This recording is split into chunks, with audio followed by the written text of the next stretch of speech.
Brooks, that we could talk about, but I think one of the burning issues that the state legislature, all legislative delegation members of the legislature are involved in now, has to do with health.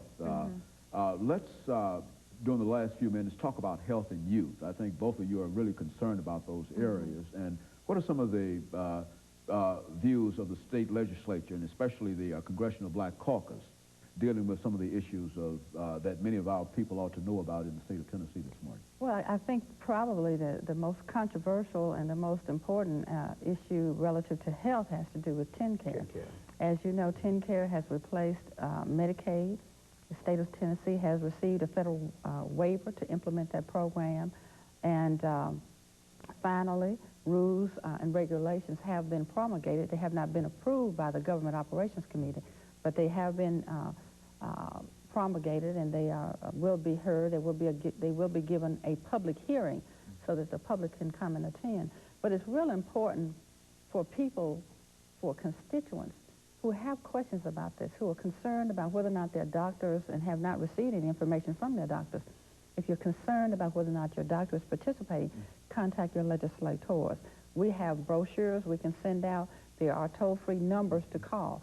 And I want to emphasize that because some people are unaware that there are resources to find out this information. And it's all new, and it's changing. It's continually evolving. So I cannot emphasize enough for you to stay in contact with state officials, call your local health department, call your state representative, so you can get those numbers and get the kind of information you need to know so that you can maintain your health insurance. But that's a very important issue, and we will have some legislation relative to TennCare. There's a number of networks. I believe there are 12 networks now that have signed up with the state to provide insurance for Medicaid eligibles and unemployed eligibles. You have until, I think the grace period has expired for signing up, but you do still have an opportunity to make changes. And if any constituents have made a choice and would like to make a change, you do have the opportunity to do so. Just contact your legislator or contact your local health department. They can give you those toll-free numbers to make those calls. Relative to youth, Reverend Haney, we will see a proliferation of bills, lock them up, throw away the key, build new prison, build new boot camps. Now, some of that needs to be done, but that's not the answer, in my opinion. I think what we need to look at are some preventive, front-end approaches. We need to look at doing something to prevent us having to build more prisons, lock them up, and throw away the key.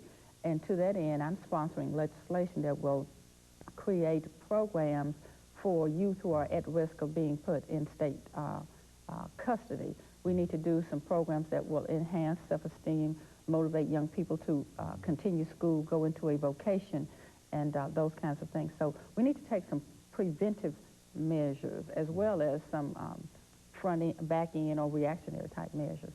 Very good. And Brother Jerkins, let's, during these last few minutes that we have here, talk about some of the activities involving youth.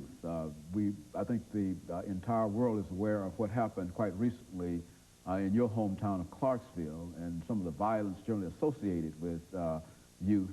Let's talk about that youth violence during these last few minutes that we have between the two of you. Well, I think it's very important that we do so often, and I'm just amazed with the attitude of some of the people in our community who are now wanting to lynch everybody, or lynch these people, or want to make sure to string them up in the city square, and that kind of attitude is vigilante, is that the word? We need to really look at the problems that bring us to some of the problems that we're experiencing now. And I think that we are experiencing some of these problems because we have not dealt rightly with some things that we have seen coming. And it's been slowly coming. We're upset in Clarksville because it's supposed to be a small, peaceful place. But this has been coming all the time. We have not wanted to admit that this kind of attitude was around. But we've got to deal with our children. If we're going to turn this world around, it has to be in the hands of our children. And I want to add, too, Reverend Haney, that what we're doing relative to Church Day on the Hill coming up this Tuesday and Title VI is directly related. Because What we're talking about is increasing the opportunities Very good. for African Americans, and Title VI will help us do that. But it will not happen by us wishing it to happen. We must make it happen. We must be on Capitol Hill on February 15th, this coming Tuesday, in great numbers to demonstrate, to actually show the legislature that the African American community is concerned, and we're here to express our concern. And I say to those who are watching and who have not made up their mind, if you are serious about continuing Dr. King's dream, then you will be there to help us advocate for the establishment of the Title VI Compliance Authority. When Dr. King advocated for the 1964 Civil Rights Bill, he advocated for a complete bill implemented fully, not only public accommodations, but also economic rights, civil rights and economic rights. And we are, on February 15th, this Tuesday, we're continuing the dream. We will be advocating for economic rights for the African-American community.